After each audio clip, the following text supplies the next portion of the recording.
I get hungry on Fridays. You know what Yeah, I'm saying? so it adds to the sacrifice, right? So It it's does. perfect It timing does. to have a conversation with Monsignor Michael Billian, pastor of St. Joseph in Sylvania. It's time for Meals with Monsignor. Good morning, Monsignor Billian.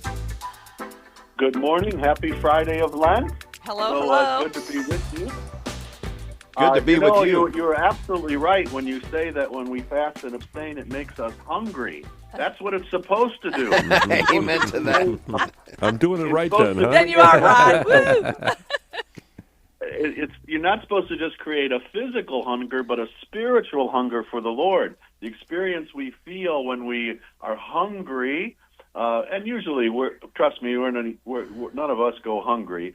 But even if we deny ourselves something, it gives us a spark of hunger in our lives so that we can clearly welcome the Lord in to take up that space in our lives. So during these Lenten Fridays, kind of varying from my usual pattern, I thought that the Fridays of Lent we would look at different ways to fix seafood in order to stay true to what is required of us by the church in abstinence. And I get asked the question all the time, well, when does the abstinence thing expire? At what age do I not have to do that anymore? And the correct answer is never. Abstinence from meat is required until death. It begins it's required when you are 14 years old, and it never expires. Unlike the rule for fasting, which goes from 18 to 59. But if you're a true Catholic, you're going to do it for your whole life too. But Amen. abstinence from meat is for your whole life. So let's go look at an option rather than, going to the grocery store and buying a piece of frozen fish in the frozen department and toasting it in your toaster oven and eating it on Friday. We're going to look to some clams today. Ooh. We're going to look at a little Pasta Vongole, which means clams. And clams are, people might say, oh, I don't know if I can do those things. I know they're so hard. This is so easy. Not a problem. You just need to get a couple pounds of fresh clams. And you can get those around town. If you're in Toledo area, Fresh Market, even Costco, Fresh Time. Just a little bit over the border into Michigan, there's a beautiful fish store, the Erie Fish Market. But all communities, look around and you'll get fresh clams, the little neck clams they might be called. And what we need to do with those clams is put them and soak them in cold water with salt, a lot of salt in it. And that will help purge the clams. You do that for 2 hours and let them just sit in that cold water because it will remind them of the sea, and they begin to get cleaned off. You drain those clams, you rinse them, and then we go about building our flavor base. So heat a little olive oil over a low heat, add some garlic, finely chopped or grated or sliced garlic will work fine, and a little bit of parsley, about half of a bunch chopped together, and just brown that gently. You want it to mix. You don't want to fry it up, so it's a low heat. So a little bit there, just moving around. Then you add the clams to that group. You toss the clams to cloak them. You remember they're in the shell still, and you raise the heat slightly when you're doing that to a medium to low heat.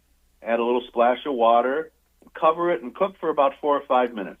That's when you'll see the clams all open up. And then when you see them open up, that's when you remove the clams from the mix.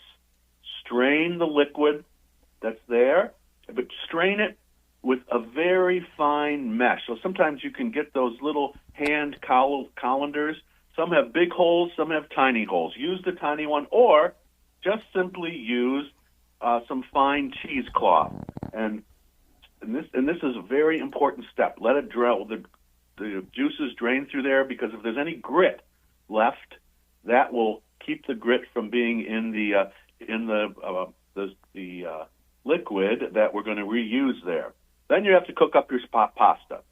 Boil some pasta in a little salted water, but just a little shy of what the package tells you to do. You want it just a little bit shy of al dente, and then once you have the pasta done, so you've got the pasta here, you've got your juice here in a second container, you have your clams in the third. And then we're going to rebuild this sauce together with these different parts. Well, you take the returned clam liquid into a pan over low heat, squeeze a little lemon into it. Don't overpower it with the lemon, just a little lemon for the taste. And then transfer the pasta right into that sauce. And add a little bit of that pasta water. You want a little bit of that starchy pasta water. And just toss until everything is covered, all the pasta's covered, and it has a little shine to it. Because then you know it has all of the mix all over the pasta. Then you add the clams back in, and then drizzle a little more olive oil on that. Throw in the other half of the bunch of parsley into that.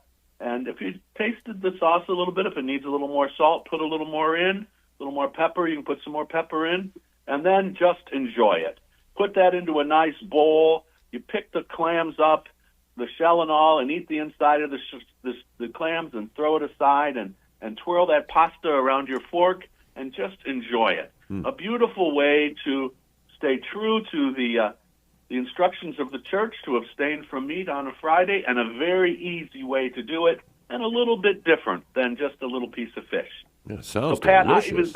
I think you'll even like this one, Pat. Here's my question: is my problem with clams?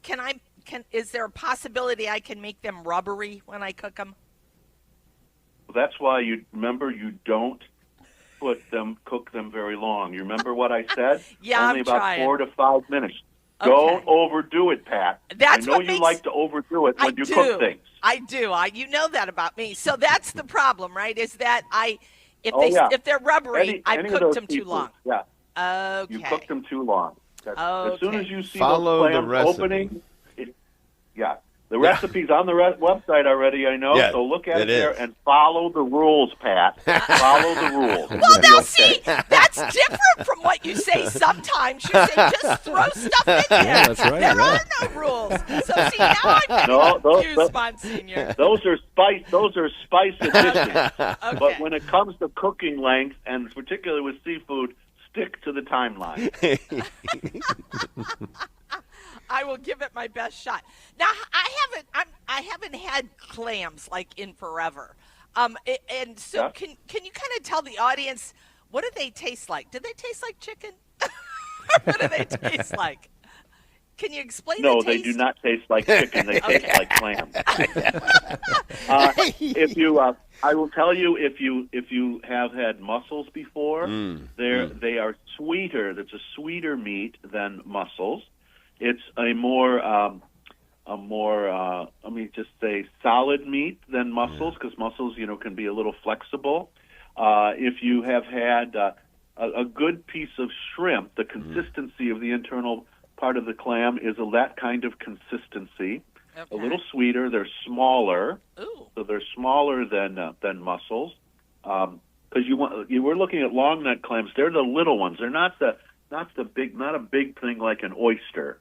Okay. But they're small. Like I would say, maybe a 50-cent piece, about that size, are the size of the clams. Okay.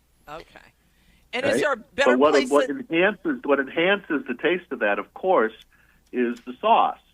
Right. The a little bit of garlic, the olive oil. That's a nice tasting complement to that little piece of seafood. Is there, and I know I don't want to put you on the spot, Monsignor, but is there a good place You to never go? hesitate otherwise. Is there a good place to go for, where are the best places to find good seafood to cook yourself, not to go out and eat, but to cook yourself? Well, I know we used to have a great seafood house, a fishmonger here in Toledo at Roar Fish, but they was the family, and they recently closed up. The biggest fish market, solely fish market, is right on Telegraph Road in North Toledo. Just go a little bit over the border into Michigan, and it's the Erie Fish Market. They have a great variety of things, but there are other places that have a good seafood selection. If you go to Fresh Market or Fresh Time, usually around this time of year, and pretty much all the time, even Costco has a nice fish section. You can also go to Sofo's and get a good fish section. Right. Kroger has it as well, but Thank not you, quite Monsignor. the variety you'll find Okay. in the other places. Thanks.